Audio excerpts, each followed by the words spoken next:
అందరికీ నమస్కారం. ఇప్పుడు మనం అకౌంటింగ్ స్టాండర్డ్ 1 అంటే డిస్క్లోజర్ ఆఫ్ అకౌంటింగ్ పాలసీస్ని చూడబోతున్నాం. ముందుగా అకౌంటింగ్ పాలసీస్ అంటే ఏమిటి? Accounting policies are accounting principles and methods followed by an entity in preparation of financial statements. Accounting policies are accounting principles and methods that are followed by an entity in preparation of financial statements. అంటే ఒక entity, ఒక business entity accounting principles and మెథడ్స్ని follow అవుతుంది. దేనికోసం? Financial స్టేట్మెంట్స్ని prepare చేయడానికి కోసం. So వాటినే మనం అకౌంటింగ్ పాలసీస్ అని అంటాం. ఇప్పుడు మెథడ్స్ ఏంటి? మెథడ్స్ అంటే ఒక ట్రాన్సాక్షన్ని రికార్డ్ చేయడానికి ఒక విధానం. ఒక ట్రాన్సాక్షన్ని మనం రికార్డ్ చేస్తున్నప్పుడు ఏ విధానం ఫాలో అవుతాం, ఏ ప్రొసీజర్ ఫాలో అవుతామో దాన్ని మెథడ్స్ అని అంటాం. For example, valuation of inventory. Inventory valuation చేయడానికి మనం లీఫో అయినా చేయొచ్చు, ఫీఫో మెథడ్ ఫాలో అవచ్చు, లేదా వెయిటెడ్ యావరేజ్ కూడా ఫాలో అవచ్చు. సో ఒకటే ట్రాన్సాక్షన్ని రికార్డ్ చేయడానికి వేరే వేరే విధానాలు ఉన్నాయి. వాటిని మనం మెథడ్స్ అని అనొచ్చు. So I repeat, accounting policies are accounting principles and methods which are followed by a entity for preparation of financial statements. ఇప్పుడు ఫండమెంటల్ అజంప్షన్స్. అజంప్షన్స్ అంటే ఏంటి? అజంప్షన్ అంటే అజ్యూమ్ చేసుకోవడం, అనుకోవడం. అంటే కొన్ని విషయాల్ని ఎవరూ మనకి చెప్పకుండానే మనం అనేసుకుంటాం. దాన్ని అజ్యూమ్ చేసుకోవడం అంటాం. దాంట్లో ఒకటి going concern, consistency and accrual. ఈ అజంప్షన్స్లో 3: going concern, consistency and accrual. Going concern అంటే ఏమిటి? ఫస్ట్ ఆఫ్ ఆల్, సపోజ్ మనం ఏదైనా బిజినెస్ స్టార్ట్ చేస్తే అది మనం ఎప్పటికీ కంటిన్యూ చేస్తాం అనే ఉద్దేశంతో స్టార్ట్ చేస్తాం, అంతే కదా? లేకపోతే ఒక బిజినెస్ స్టార్ట్ చేసి ఈ ఫలానా డేట్కి మనం దీన్ని ఇంకా మూసేద్దాం, ఈ డేట్కి మనం ఎండ్ చేసేస్తాం అనే ఉద్దేశంతో ఏం స్టార్ట్ చేయం. జనరల్గా మనం ఏ బిజినెస్ స్టార్ట్ చేసినా సరే అది ఎప్పటికీ రన్ అవుతూ ఉండాలి అనే ఉద్దేశంతో మనం స్టార్ట్ చేస్తాం. That is going concern. Now consistency అంటే ఏంటి?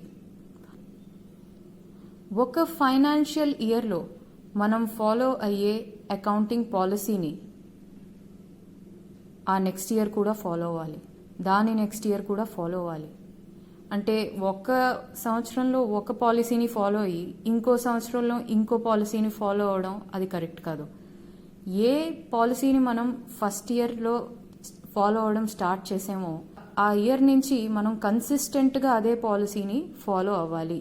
That is the principle of consistency. నా అక్రూవల్ అంటే ఏంటి? బేసిక్గా అక్రూవల్ అంటే మనం ఎర్న్ చేసింది రికార్డ్ చేస్తాం. అది మనకి క్యాష్ రూపంలో చేతికి వచ్చినా రాకపోయినా సరే మనం అక్రూ చేసామంటే దాన్ని రికార్డ్ చేస్తాం. That is accrual. For example, ఒక క్రెడిట్ సేల్. మనం క్రెడిట్ సేల్ చేసాం, కానీ మనకి డబ్బు ఇంకా అందలేదు, కానీ సేల్ చేసినట్టు మనం రికార్డ్ చేస్తాం, అంతే కదా? మనం క్రెడిట్ సేల్ చేసినప్పుడు మనం ఎవరికి అమ్ముతామో వారి దగ్గర డబ్బులు లేకపోతే ఒక 3 months తర్వాత పే చేస్తాను అని చెప్పి ప్రామిస్ చేస్తారు. ఓకే అని మనం అమ్మేస్తాం, కానీ మనం యాక్చువల్లీ మనీ క్యాష్ రూపంలో మన చేతికి అందలేదు, అయినా సేల్ అయినట్టు మనం రికార్డ్ చేసుకుంటాం. So that is the concept of accrual basis. So ఈ 3 ఫండమెంటల్ అజంప్షన్స్ ఏవైతే ఉంటాయో జనరలీ అవి కంపెనీస్ మెన్షన్ చేయవు. మేము ఇది ఫాలో అవుతున్నాం అని స్పెసిఫిక్గా చెప్పవు, కానీ మనం జస్ట్ అజ్యూమ్ చేసుకుంటాం that companies are following these 3 assumptions.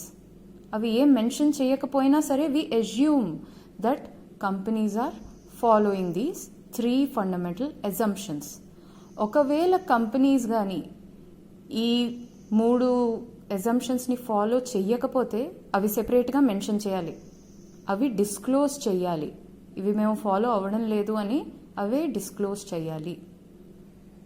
ఇప్పుడు consideration in selection of accounting policies. First prudence, then substance over form, and 3 materiality. ముందుగా prudence అంటే ఏంటి? prudence అంటే ఒక ఎస్టిమేషన్, అంచనా వేయడం. అంటే మనకి ఫ్యూచర్లో ఎంత ప్రాఫిట్స్ అవ్వచ్చు, ఎంత లాసెస్ అవుతాయి, అవన్నీ ఎస్టిమేట్ చేసుకోవడం. ఫస్ట్ ఆఫ్ ఆల్ మనకి రెవెన్యూ నిజంగా వస్తేనే దాన్ని రికగ్నైజ్ చేయాలి. Recognize revenue only if it has reasonable certainty. Recognize revenue only if it has reasonable certainty. అంటే ఖచ్చితంగా మనకి రెవెన్యూ వస్తుంది అని మనకు అనిపిస్తేనే మనం రెవెన్యూని రికగ్నైజ్ చేయాలి, అదర్వైజ్ చెయ్యకూడదు. లాసెస్, మనకింత లాస్ రావచ్చు, వచ్చే ఛాన్స్ ఉంది అని మనకి ఒకవేళ అనిపిస్తే దాన్ని మనం రికార్డ్ చేయాలి. లాసెస్ మనం ఫేస్ చేస్తాం అని ఒకవేళ అనిపిస్తే ఖచ్చితంగా దాన్ని రికార్డ్ చేయాలి. కానీ రెవెన్యూని ఫర్ ష్యూర్ మనకి దొరుకుతుంది అని అనిపించినంత వరకు మనం దాన్ని రికార్డ్ చేసుకోకూడదు. అంటే ఇది ఒక విధంగా జాగ్రత్త పడ్డం అన్నమాట, కన్జర్వేటిజం.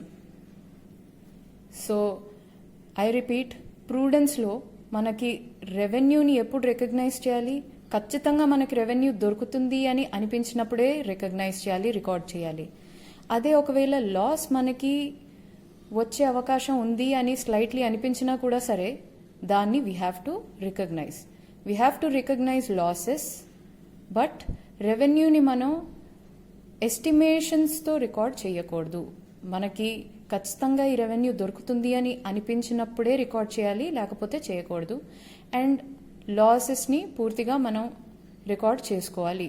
మనకి ఇంత లాస్ అవ్వచ్చు అని అనిపించినా సరే మనం రికార్డ్ చేయాలి. ఇప్పుడు substance over form.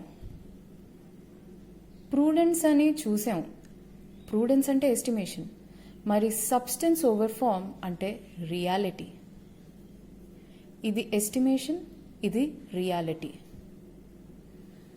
For example, మనం ఒక యాసెట్ని హైర్ పర్చేజ్లో కొన్నాం. ఒక యాసెట్ని నేను హైర్ పర్చేజ్ మీద కొన్నాను, కానీ నేను ఓనర్ అనిపించుకోలేను. ఎంతవరకు అయితే నేను లాస్ట్ ఇన్స్టాల్మెంట్ పే చెయ్యనో అంతవరకు నేను ఓనర్ని కాదు ఆ యాసెట్కి. బట్ యాక్చువల్గా యూస్ చేస్తుంది ఎవరు? నేనే కదా. ఆ యాసెట్ని కొన్నాను, హైర్ పర్చేజ్ మీదే కొన్నా సరే దాన్ని యాక్చువల్గా యూస్ చేస్తుంది నేనే కదా. సో సబ్స్టెన్స్ ఓవర్ ఫామ్ కాన్సెప్ట్ని మైండ్లో పెట్టుకుని దాన్ని నేను నా ఫైనాన్షియల్ స్టేట్మెంట్స్లో రికార్డ్ చేస్తాను. Now materiality. సో మెటీరియాలిటీ అంటే 1% of revenue from operations or ₹1 lakh. ఈ రెండు ఫిగర్స్ నుంచి ఏది హైయర్ అమౌంటో దాన్ని మనం మన ఫైనాన్షియల్ స్టేట్మెంట్స్లో రికార్డ్ చేస్తాం. రికార్డ్ చేయడం అన్నా డిస్క్లోజ్ చేయడం. 1% of revenue from operations or ₹1 lakh. దీని నుంచి ఏది హైయర్ అమౌంట్ ఉంటుందో దాన్ని మనం ఖచ్చితంగా డిస్క్లోజ్ చేయాలి. This is materiality.